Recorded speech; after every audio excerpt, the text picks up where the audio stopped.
집합금을 해결사 멘토 전현진입니다. 여러분들 오랜만에 이렇게 또 여러분들과 함께 또 소통의 공간을 마련하게 되었습니다. 저는 여러분들께 보면 이게 동영상을 보시면은 좀 일반적인 이야기를 좀 많이 드리고 있을 겁니다. 구체적인 이야기는 아마 전국 각지에서 아마 그런 내용에 대해서 저한테 문의해 준 적이 많기 때문에 제가 구체적으로 아마 상담은 여러분들한테 해드리고 있을 겁니다. 제가 그런데 그 일반적인 어떤 이야기들이 중요한 이유가 있어서 말씀을 좀 드릴까 하는데요, 여러분들이. 최근에 여러분들 영화 보면 서울의 봄이라는 영화를 혹시 보셨는지 모르겠지만 저는 좀 보았는데요.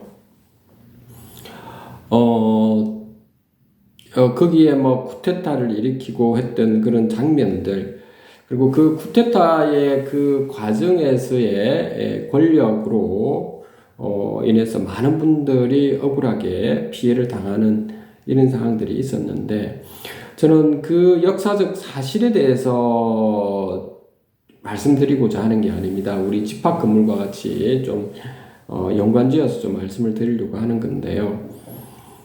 한 인간이라는 존재가 어떻게 보면 그러니까 어디 가더라도 이렇게 인간들이 모여가지고 어떤 단체를 만들지 않습니까? 그러니까 그 집합건물에서도 마찬가지죠. 소유주 여러분들, 그것도 입점주 여러분들, 또 거기에 있는 직원분들도 있죠. 관리사무소 직원분들도 그렇고, 이게 사람들로 이렇게 뭉쳐져 있는데, 가장 기본적인 어떤 인간으로서의 기본적인 그 어떤 자세라고 한다면, 좀 일관성 있게 이게 충만한 사람, 그리고 지극한 정성, 그리고 정의에 대해서, 그리고 좀 자력해 보겠다. 스스로 문제점을 해결해 보겠다. 그리고 연대해서 같이 해 보겠다. 이런 부분요. 좀 이러한 이게 세 가지가 그러니까 한 인간으로서 갖추어지기 위해서 우린 죽을 때까지 노력을 해야 된다고 봅니다. 늘 인간은 좀 불완전한 존재이기 때문에 이런 부분이 어떨 때는 어떤 탐욕이라든지 이런 부분 또는 무지 때문에 모를 때가 가끔 있죠. 우리가 그럴 때마다 스스로한테 우리가 좀 살펴봐야 될 이유가 좀 이 세 가지 부분 있죠. 아까 말했던 그 부분에서 우리 특히 집합건물에서는 이런 부분이 되어져야 한 인간으로서의 인격이 형성된다고 저는 보고 있습니다.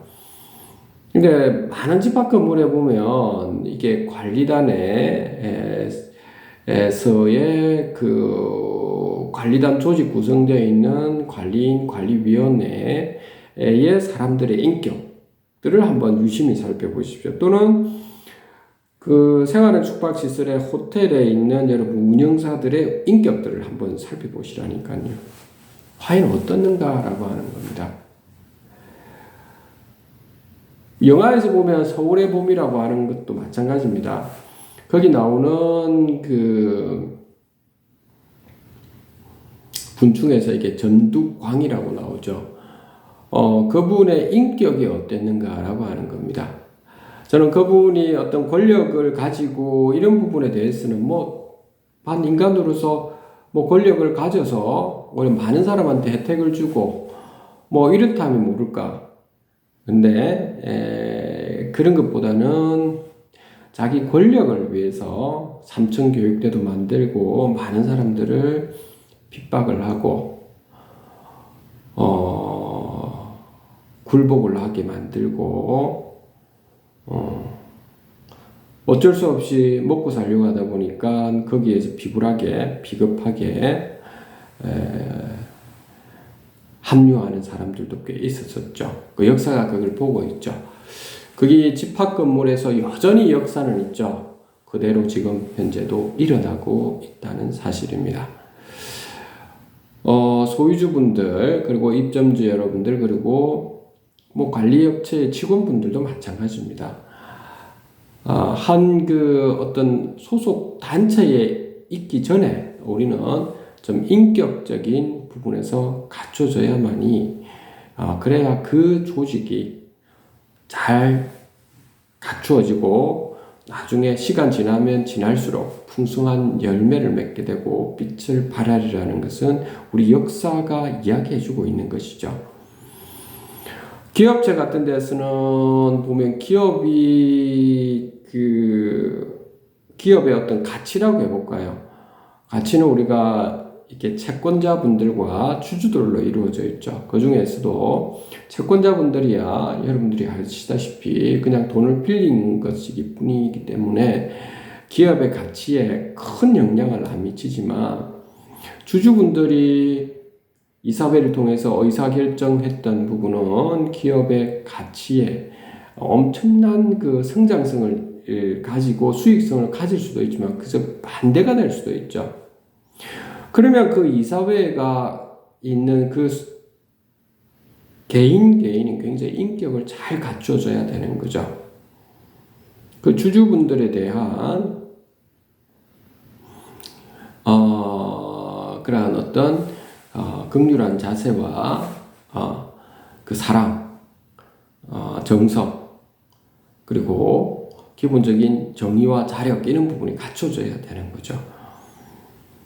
근로자분들에 대해서도 한번 제가 간단히 한번 말씀을 좀 드리보면, 근로자분들도 각자가 본인의 직분에 충실하게 직무에 충실히 하는 경우에 한해서 말씀드리는 겁니다.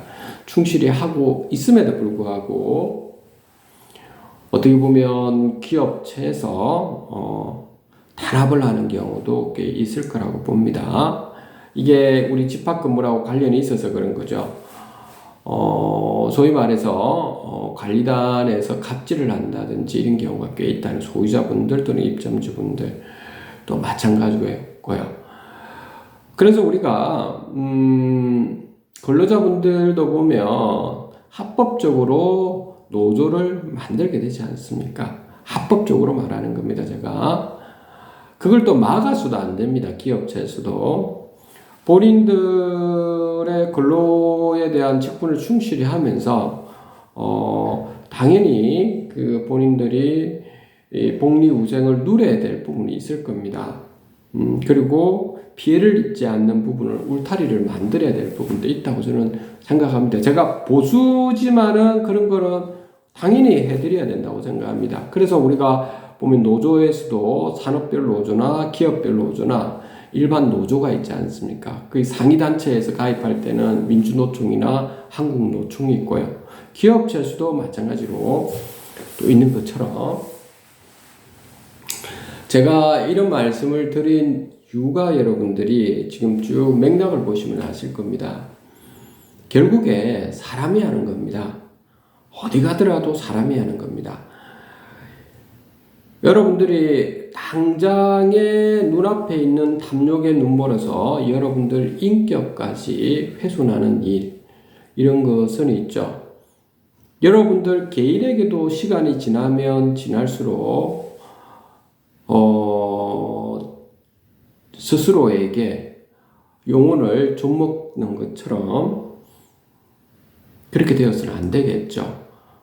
게다가 인간이라는 존재는 결국에는 유한한 존재이기 때문에 삶을 마감할 때 우리가 어떤 마침표를 찍어내느냐라고 하는 거죠. 그런 부분까지 우리가 충분히 한번 살펴본다면, 지금 제가 여러분들께 집합 건물에서 계속 이렇게 말씀드리는 부분인데요. 우리 개인 각자부터 해서 무지와 탐욕, 이런 부분이 있죠. 이런 부분에서 우리가 스스로가 무지는 지금 그 투쟁을 해서 무지 깨치려고 하고 탐욕 부분에 대해서는 우리가 절제를 자꾸 하려고 하면서 나에 대한 사랑뿐만 아니고 주변의 가족 그리고 여러분들이 있는 집합 건물에 있는 분들이 있죠. 다양한 분들이 있을 겁니다. 소유자분들, 입점주분들, 거기에 있는 직원분들에 대해서 충분한 사랑과 나름대로 여러분들이 지극한 정성과 그 정의를 위해서 그리고 연대를 통한 자력을 통해서 있죠. 인격을 좀 갖추는 부분에 우리 모두가 좀 스스로를 먼저 되돌아보고 그러면서 잘못된 구조에 대해서는 반드시 연대를 좀 하셔서 바꿔 나가다 보면 그것이 여러분들 개인의 인격이 연대를 해서 하나의 인격이 이루어지고 그것이 여러분들의 있는 집합 건물에 풍성한 열매를 맺어서 빛을 발하게 될 겁니다. 그런 것들이 또 모여서 대한민국이 좋아질 겁니다. 그래서 우리 지금부터라도 있죠. 편견 없이 아까 말씀드렸던 그런 부분에 스스로가 인격을 갖추는 부분에 저희가 갖추고 연대를 하는 부분을 좀 계속 여러분들한테 강조드리는 겁니다. 이게 여러분들 동영상을 보시다 보면 또 똑같은 이야기 한다라고 생각할 수 있는데 제가 전국 각지에 있는 그 집합 건물에 보면 참 안타까운 부분이 많거든요. 정말 안타까운 부분이 많습니다. 제가 구체적인 이야기를 여기서는 못 드리겠지만 참 억울한 사연을 가지고 있는 분들도 꽤 있고 고난을 남용하시는 분들도 있고요. 좀 그렇게 되지는 않았으면 하는 겁니다. 자, 오늘 여기까지 여러분들에게 말씀을 좀 드리도록 하겠습니다. 대한민국의 집합 건물이 바뀌면은 바르게 이렇게 바뀌면 우리 대한민국 자체가 바뀔 거라고 봅니다. 오늘 여기까지 하도록 하겠습니다. 집합 건물 해결사 멘토 전현진이었습니다. 감사합니다.